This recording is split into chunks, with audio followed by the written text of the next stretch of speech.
এই মস্তিষ্ক রয়েছে না, এই মস্তিষ্কর দাম গবেষকরা জানাচ্ছে, যদি বিজ্ঞানীরা জানাচ্ছে, যদি বানানো যেত তাহলে 5,000 কোটি টাকা লাগতো এই মস্তিষ্ক বানাতে, তো এত সুন্দর হতো না। এই মস্তিষ্ক চালাতে যে বিদ্যুৎ লাগে এটাকে 2,000 কোটি কিলো ওয়াট বিদ্যুৎ লাগে।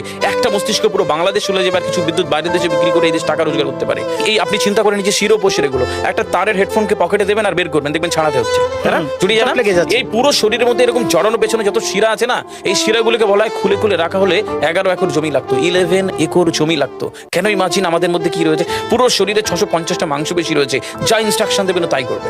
আজকে একবার ভেবে না, কাল একটা বাইক কিনবেন, হন্ডা কিনবেন, আপনি বাইরে বেরোবেন দেখবেন সব বাইকের দিকে নজর যাবে, এই বাইকটা ভালো, এটা সুন্দর, মাইলেজ ভালো, কোনটা ভালো, কি দেখবো। যতক্ষণ না কিনবেন মস্তিষ্ক আপনাকে ছাড়বে না, ও চিন্তা করতে থাকবে। ঠিক সেরকম একটা কমেন্ট যখন দিয়ে দেবেন, এই মস্তিষ্ক আপনাকে ওই কাজে এগিয়ে নিয়ে যাবে। পৃথিবীতে মানুষ না বেসিক নিডস গুলো ফ্রি পেয়ে গেছে। ভাবুন তো একবার, পৃথিবীর সবচেয়ে লাক্সারিয়াস ড্রিঙ্কের নাম জানেন? পৃথিবীর সবচেয়ে লাক্সারিয়াস ড্রিঙ্কের নাম হচ্ছে পানি। পানি, জল। জল যদি 5,000 টাকা লিটার কিনতে হতো তাহলে মানব জাতি কয়দিন বাঁচত? তো পৃথিবীর পানিকে ফ্রি করে দেওয়া হয়েছে।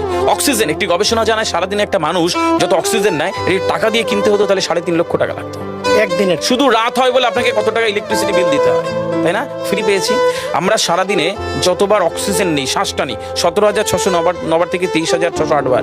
এই যার একবার দমের কষ্ট সে জানে একবার শ্বাস নিতে কত। তাহলে বেসিক নিডস গুলো তো ফ্রি, আর বাকি জিনিস আল্লাহ সুবহানাহু ওয়া তাআলা দিয়ে দিয়েছে। আপনার আমার জন্মের সময় সব দিয়েছে, একটা উইল পাওয়ার ঢুকিয়ে দিয়েছে, যেটাকে বাংলা ইচ্ছা শক্তি বলে। এই ইচ্ছা শক্তির বলে আপনি এখান থেকে বেরিয়ে কালো বলে চুরি ধরতে পারেন, আবার অভুক্ত মানুষকে একবেলা খাওয়াতে পারেন। এই দুটোর জন্য আপনার বিচার হবে আর আপনার জীবন একদিকে যাবে। বুঝতে পারে, ফিল করতে কেন দেওয়া হয়েছে। আমরা বেশিরভাগ মানুষ দেখবেন নামাজে দাঁড়ানোর সময় চিকন একটা ঘেমো গন্ধওয়ালা পোশাক করে নামাজে দাঁড়ায়। বিয়ে বাড়ি যাচ্ছি হেভি ফিটফাট করে, কখনো এটা ভেবে নামাজে দাঁড়ায়নি যে আল্লাহ সুবহানাহু ওয়া তাআলার সামনে দাঁড়াচ্ছি, যিনি আমাকে সৃষ্টি করেছেন, আমার রবের সামনে দাঁড়াচ্ছি। এই ফিলটা হয় না। আমি সিজদায় গিয়ে বলি সুবহানা রাব্বিয়াল আলা, ও ঢাকায় নামাজ পড়ছি আর ঢাকুরিয়াতে রয়েছে আমার মন, কেন মানে বুঝি না। আমরা তাকবীরে তাহারিমা করি আল্লাহু আকবার, আল্লাহ সর্বশ্রেষ্ঠ, ফিল করি না।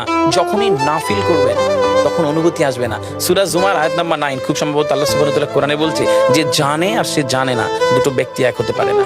সুতরাং বুঝতে হবে। হাদিস শরীফে আমরা সবসময় পড়ি না যে শহীদের রক্তের তুলনায় জ্ঞানীর কলমের কালি অনেক বেশি মূল্যবান। কেন বলেছে? ফিল করতে হয়। এই ফিল যখন কেউ করবে তখন তার জীবনটা বদলে যাবে।